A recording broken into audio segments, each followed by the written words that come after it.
Hi, I'm David DeSteno, and I'm thrilled to be here today with Rabbi Geoffrey Mitelman as our guest. Rabbi Mitelman is the founder of an organization called Sinai and Synapses, which brings together religious thinkers and scientists to foster a conversation focusing on just the discovery of knowledge, but also how we can use that for the greater good in society. And so, Jeff, thank you very much for being here today. Thank you, Dave. Great to be with you. Thanks. You and I have talked a lot about this in the past, which is, the tension between science and religion has had its ups and downs through the centuries. But I think right now we're kind of at a moment where we're at loggerheads again, where it's actually kind of vitriolic. And I'm wondering what your thoughts are about that, how you think we've gotten to this point, what the problems are, what the problem is causing us by not having these conversations, and how that led you to start the organization Sinai and Synapses.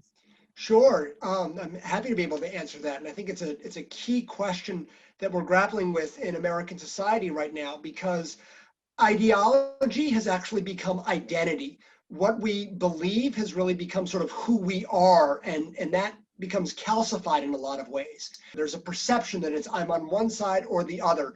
The public discourse, which is, as you just said, vitriolic right now, it's terrible, but it's been bad for a while. And I think it's been a trajectory where maybe 30 or 40 years ago, there were arguments, but the arguments were, oh, that's an interesting point. Let me hear a little bit about what you're thinking about.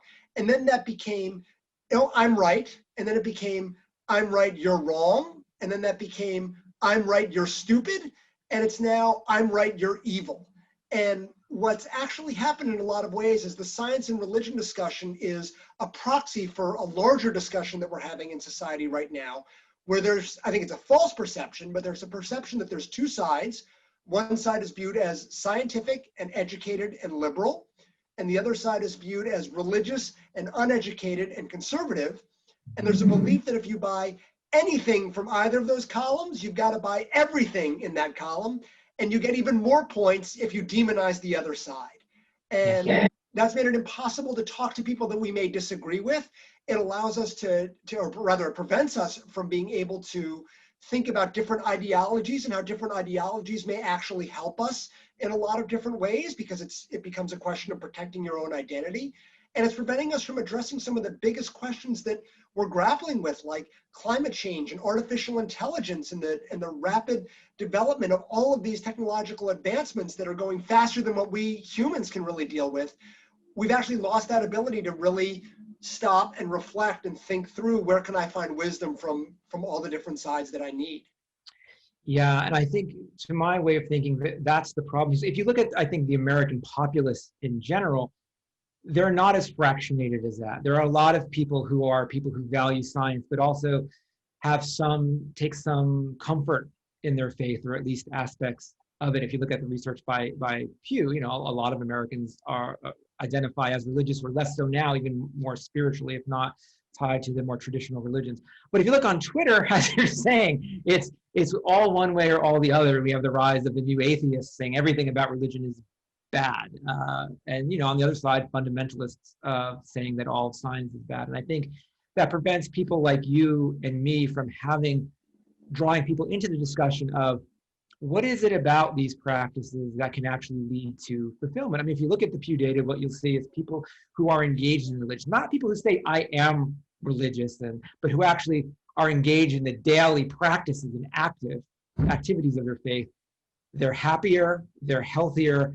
There is some tie to well-being. And I think it's incumbent on us to be able to have that conversation to figure out why. And so how does that goal figure into what you're doing with Sinai and Synapses? There are a couple of different ways of that. That's a great question.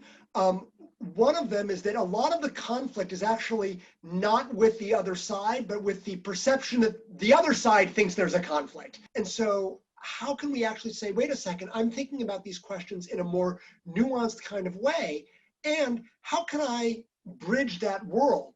I think you're right. I think we need to get beyond that. And so let's start doing that. And so I want to start by thinking about the idea that rituals and practices serve. What's the job of a ritual? What does it do, and who does it do it for?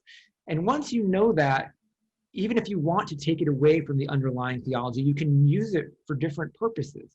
And so what I'd like you to talk about is do you agree with that? I think you do. But then give us an example. I know you've been experimenting with using Shabbat in different ways for people. Yeah, sure. So Shabbat is the seventh day of rest. Being able to say, I am actually going to take one day out of 7 to not do something, to intentionally not do something. And there are all sorts of restrictions of what you're not supposed to do that you're not supposed to do. You're supposed to say no to a variety of things to be able to say yes to others. So when I work with wedding couples, I say, I want you to observe Shabbat for 4 weeks. And what that traditionally means, I often suggest that they light candles. You light candles at sunset. You have a delicious meal. To have some wine or something that tastes good. And to be able to, traditionally, and hopefully people can do this again soon, getting together with friends and family and like all the devices off. Traditionally, it's 25 hours. I am not able to do 25 hours, man. I think that would be very hard, but you know what? Do it for 5 hours. Do it from like when dinner comes till after everybody leaves, the last person leaves, right? 5 hours of being fully present. And then say, how does that change who you are? How does that feel? How does that impact your relationship with your spouse? And basically across the board, the couple says, it's been incredible. And does it maintain itself at that level forever? Some yes, probably not. But if it's at this high, then it still allows them to be able to have this connection and this ritual that says, I need to intentionally set this time aside. So what we're ritualizing it, we're using that time now to connect to one another. And as we know, one of the problems now in society is we are all interacting in an asynchronous way. We're interacting over email, over Twitter, over whatever it might be. That's not the way the human mind evolves for communication. When you and I sit across from each other, or you and your significant other, there's a lot that goes on there in being fully present. There's the nonverbals, there's all of the other cues and the facial expressions in the body. We find that when people talk to one another, especially if they feel close to them, their heart rate synchronizes, their breathing synchronizes. Those things in turn draw people together. And so here is, I think the wisdom of these rituals. Even moving, we have in our lab, we make people move together in time, rock together in time, or move their hands together in time. Suddenly they feel connected, right? And so I think what you're showing there is how you can take this idea of rest and ritual, eating together, moving together, cooking together, and use it to cement relationships, even in new ways. And there's a line that I love that says that one thing we need to do is ethicize the ritual and ritualize the ethical. Yeah.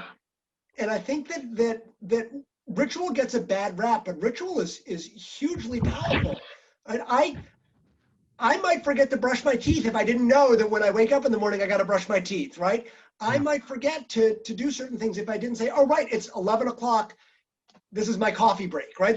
We ritualize our lives.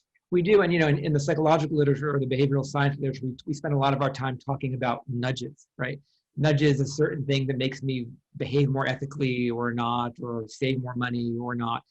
But the way that I like to describe rituals are as symphonies of nudges. They're not one simple nudge, signing your name somewhere, testing something. They operate at multiple levels, physiological, psychological, to kind of push us in a certain way. And so what I want to do is actually think about now that a little more now in terms of the difficulties people are facing.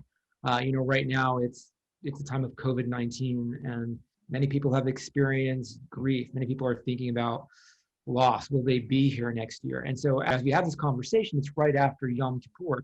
And the Jewish days of awe, correct me if I'm wrong, but from the period between Rosh Hashanah and Yom Kippur, Rosh Hashanah, the start of the new year, Yom Kippur, the Day of Atonement, kind of symbolically represents the time from birth to death. And I think one of the things I like about Yom Kippur is it focuses people on the idea that our time on this earth is limited. And if we don't want to have those regrets, we better act on it now, which is why, right, there's the whole issue of the Day of Atonement. And I think having that psychological nudge is a powerful thing. In Catholicism, we have, Ash Wednesday, that reminds us of that. But I think what happens in Yom Kippur is also this notion that we have potentially offended others. We need to change this and atone for it. And so how do you think about that in kind of drawing us closer in our relationships to other people? So the very first sermon I gave as an ordained rabbi, it started with one of my favorite cartoons that I think was in a one-panel cartoon called Non Sequitur. And it's two people walking at a corner. They're about to be at a corner and they're holding up placards. And one is saying, "Rejoice, today is the first day of the rest of your life."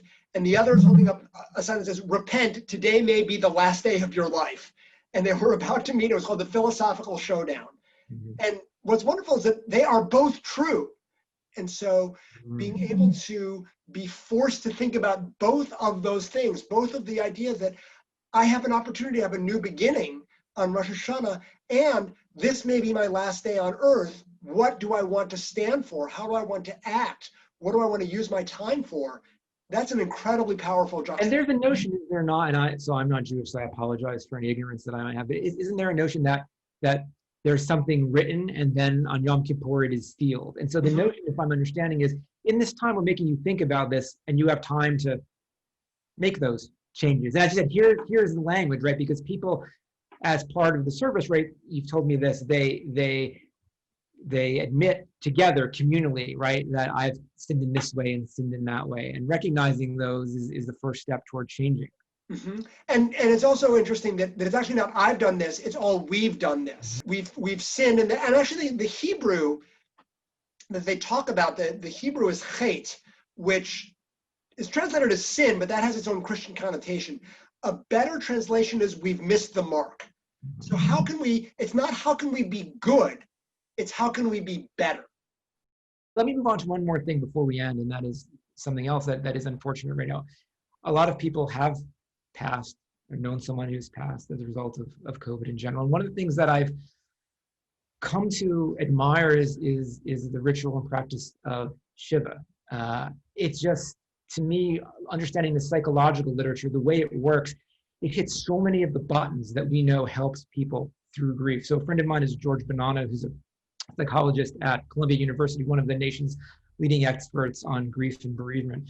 And what George will tell you is that one of the biggest predictors to who moves through grief in a resilient fashion isn't the size of their social network, it's what we call instrumental help. That is, when you need it, do people show up to be there, to help you? And one of the things I love about Shiva is, the idea, the way it turns almost into a moral obligation. It's known, right, as a mitzvah, something you should do for good.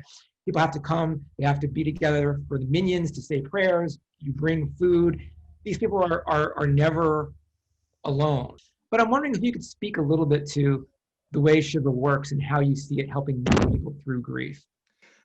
So Shiva, it's the 7 days following death, and it's a very intense period of mourning, and you're not supposed to be worried about your appearance.